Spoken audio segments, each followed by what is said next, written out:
మండలం ఆసేపల్లి గ్రామంలో తాగునీటిలో ఫ్లోరైడ్ సమస్య తీవ్రంగా ఉందని గ్రామస్తులు తెలిపారు.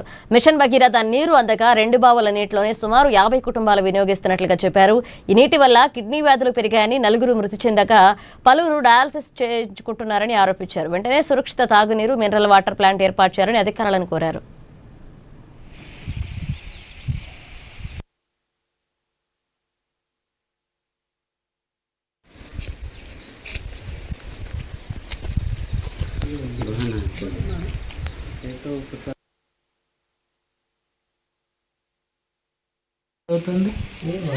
బాగా అవుతుందా?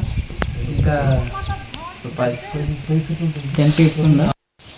అది వాటర్ ట్యాంక్ నాకు బయట. నా పేరు జాదవ్ మోహన్. నేను జైనూర్ మండల్ అస్సేపల్లి గ్రామ పంచాయతీ నివాసిని. మా గ్రామంలో 2 బావులు ఉన్నాయి, ఓపెన్ వెల్.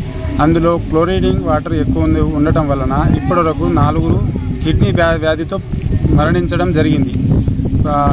సోయం గోదిరావు, అత్రం మడవి లచ్చు, ఇప్పుడు ఇంకో బాధపడుతూ డయాలసిస్కి నా 2 పోతున్నారు, జాదవ్ సోనాబాయి, తర్వాత కాంబ్లే విశాంబర్.